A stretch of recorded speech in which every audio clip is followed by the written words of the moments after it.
আজকে ঠিক 11টা 20-এ কিং চার্লসের সাথে আমাদের চিফ অ্যাডভাইজারের একটা ওয়ান অন ওয়ান একটা মিটিং হয়েছে। এটা একটা প্রাইভেট মিটিং ছিল, এটা ওনারা দুজনই ছিলেন ওই মিটিংয়ে। এবং সেই মিটিংয়ে বাংলাদেশের যে যে যেই একটা বড় রকমের একটা যে ট্রানজিশন হচ্ছে সেগুলো নিয়ে কথা হয়েছে।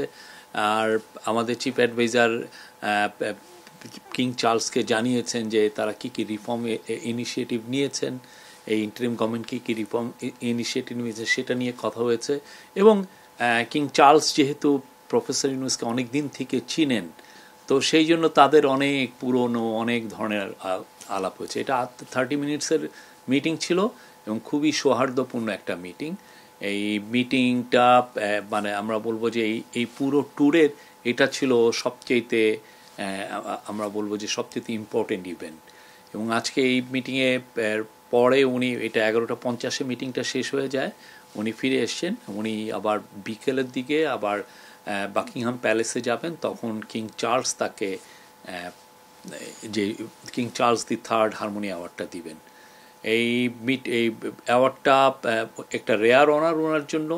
বাংলাদেশের কনটেক্সটে এই সময়ে এইটা একটা বড় স্বীকৃতি, বাংলাদেশের মানুষ পুরো বাংলাদেশের জন্য এটা একটা বড় অনার।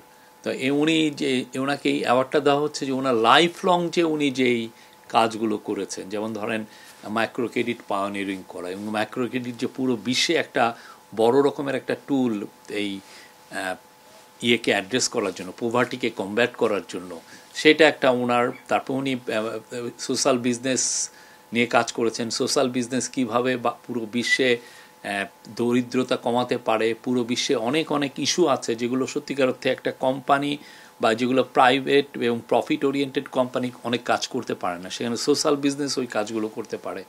সেইখানে ওনার এই সোশ্যাল বিজনেসের কনসেপ্ট প্লাস হচ্ছে উনি 3.0 নিয়ে কাজ করেছেন। তো কিং চার্লস এই ওনার যে পুরো যে লাইফ লং যে ডেডিকেশন মানুষের জন্য, মানুষের মঙ্গলার্থে যে কাজগুলো উনি করেছেন, তারই স্বীকৃতি হবে King Charles the third harmony award. King চার্লসের সাথে ওনার সম্পর্কটা অনেক পুরনো। কিং চার্লস ওনার কাজের সম্পর্কে পুরোপুরি ওয়াকিবহাল, জানেন উনি কী কী কাজ করছেন। কিং চার্লস আপনি জানেন খুবই দরিদ্র বান্ধব একজন কিং, এবং উনি এনভায়রনমেন্ট নিয়ে ওনার অনেক ভালো ভালো কাজ আছে।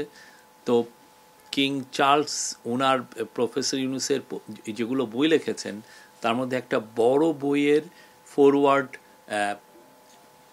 লিখে দিয়েছিলেন কিং চার্লস, এবং এটা খুবই গ্লোবাল ব্লকবাস্টার ছিল বইটা।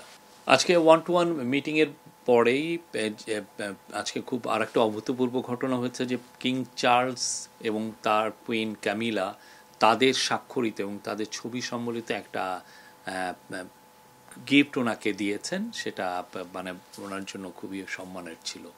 এটা সত্যিকার অর্থে যে তাদের মধ্যে যে যে সম্পর্ক, এই যে যে একটা পুরনো যে একটা সম্পর্ক, তারা দুজনকে যে চিনেন এবং দুজনের যে পারস্পরিক যে রেসপেক্টের যে জায়গা, সেই জায়গার থেকে এটা একটা খুবই আমরা বলবো যে ওনার প্রতি একটা ওনার একটা অনার দেখিয়েছেন। আজকে আপাতত যেই King Charles the third harmony অ্যাওয়ার্ডের বাইরে ব্রিটিশ পার্লামেন্টের যে স্পিকার, কমন্স সভার যে স্পিকার, তার সাথে একটা মিটিং আছে, সেটা ওয়েস্টমিনিস্টার মানে যেখানে ব্রিটিশ পার্লামেন্ট, সেখানে এটা মিটিংটা হবে। ওইখানে অনেকেই থাকবেন, তার সাথে ন্যাশনাল সিকিউরিটি অ্যাডভাইজার থাকবেন, স্পেশাল এনভয় থাকবেন, আমাদের হাই কমিশনার থাকবেন। তো ওই মিটিংটা খুবই ইম্পর্টেন্ট। ওইখানে মানে জাস্ট আমরা যে রিফর্মগুলো করছি, অনেকগুলোই তো আমরা পার্লামেন্টারি ফর্মেই থাকছি, তা পার্লামেন্টারি ফর্মে যে রিফর্মগুলো নিয়ে এগুলো নিয়ে আলাপ হবে। আর একটা হচ্ছে যে আমরা গত 3 দিনে 10, 11, 12 এই আজকে সহ এই 3 দিনে কিন্তু ওনার সাথে যারা সফর সঙ্গী এসেছেন, national security adviser doctor Khalilur Rahman, special envoy Lutfi Siddiqui, তারপরে আছেন হচ্ছে অ্যান্টি করাপশন কমিশনের চেয়ারম্যান আব্দুল মোমেন, আর বাংলাদেশ ব্যাংকের গভর্নর আহসান এইচ মনসুর, এনারা 4 জন কিন্তু ইন্টেন্সিভলি মিটিং করেছেন গত 4 দিনে। তাদের মধ্যে মিটিং যেমন ছিল, এনসিএর সাথে একটা মিটিং ছিল গতকাল, খুবই আমি বলবো যে ফলপ্রসূ একটা মিটিং। আপনি দেখেন এনসিএ কিন্তু গতকালই জানিয়েছে যে তারা এই যে সাইফুজ্জামান চৌধুরী জাবেদের যে একটা প্রপার্টি আছে 11 মিলিয়ন পাউন্ডের, সেটা গিয়ে তারা ফ্রিজ করে দিয়েছে, জব্দ করেছে। তো এইরকম তো মানে অনেকগুলো কাজ হচ্ছে, অনেকগুলো মিটিং হচ্ছে। তারপরে লুৎফি সিদ্দিকীর সাথে কয়েকজন মিনিস্টারের মিটিং হয়েছে, ন্যাশনাল সিকিউরিটি অ্যাডভাইজারের সাথে অনেকগুলো মিটিং হয়েছে। তো আমরা আশা করি যে এগুলোর মিটিংয়ের অনেকটার এটার সাকসেস ফ্রুটগুলো আমরা খুব দ্রুতই পাবো। ব্রিটেন আমাদের খুব অনেক পুরনো বন্ধু, ব্রিটেনের সাথে আমাদের একটা ফ্যান্টাস্টিক সম্পর্ক আছে, সেটারই আসলে মানে আমরা রিফ্লেকশন দেখতে পাচ্ছি গত কয়েকদিনে এই মিটিংগুলোতে। আর এই মিটিংগুলোর বড় একটা ফোকাস হচ্ছে যে অ্যাসেট রিকভারি। আপনি জানেন বাংলাদেশের থেকে শেখ হাসিনার প্রায় 16 বছরের আমলে $234 বিলিয়ন সাইফন অফ হয়ে গেছে, মানে বাইরে চলে গেছে। এটা অনেক দেশে গিয়েছে, তার কিছু অংশ আমরা জানতে পেরেছি যে ইউকেতে এসছে। তো ইউকের যারা এগুলো নিয়ে কাজ করে তারা আমাদের সাথে যত ভালো রকমের কোঅপারেশন করছেন। আমরাও আমাদের কেসগুলো তাদের কাছে প্রেজেন্ট করছি যে দেখো এই ঘটনাগুলো ঘটেছে। তো তারা আপনারা দেখেন সেটারই ফল আপনারা অলরেডি দেখছেন। গতকালও একটা নিউজ হয়েছে, এর আগেও কয়েকটা নিউজ হয়েছে। তো ইউকের এই অ্যাসেট রিকভারি আমাদের জন্য খুবই একটা ইম্পর্টেন্ট কাজ। এটা বাংলাদেশের মানুষের টাকা, বাংলাদেশের মানুষকে কিভাবে গরিব বানিয়ে কিছু কিছু লোক কত বড় বড় জায়গায় কি সুবিশাল প্রাসাদ কিনেছেন।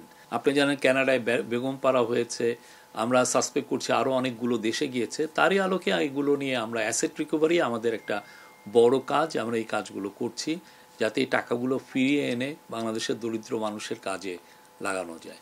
এটা খুবই ইম্পর্টেন্ট একটা মিটিং বাংলাদেশের জন্য, বাংলাদেশের সামনের পলিটিক্যাল বাস্তবতার জন্য। পলিটিক্যাল যে আমরা আগামীতে দেখছেন যে ইলেকশনের একটা ডেট দেওয়া হয়েছে এপ্রিলে, তো এই ডেমোক্রেটিক ট্রানজিশনের জন্য এই মিটিংটা খুবই ইম্পর্টেন্ট।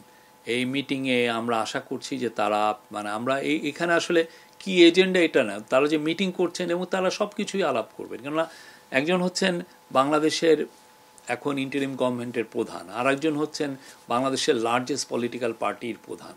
তো তারা দুইজনের মধ্যে আলোচনা হবে এবং তারা অনেকগুলো সব কিছু নিয়ে আলোচনা করবেন এটা। এবং এটার প্রস্তুতি হিসেবে আজকে বিএনপির তরফ থেকে একজন অফিসিয়ালও এসেছিলেন, আমাদের সাথে উনি কথাও হয়েছে তাদের সাথে। তো কালকে আমরা আশা করছি যে 9টার মধ্যেই ওনারা আসবেন, আসার পরে একটা 1-to-1 মিটিং হবে। এই ক্ষেত্রে যদি ওনারা মনে করেন যে আরও অন্যান্য কেউ থাকবে, সেটা এই দুজন লিডারই এটা ডিসাইড করবেন।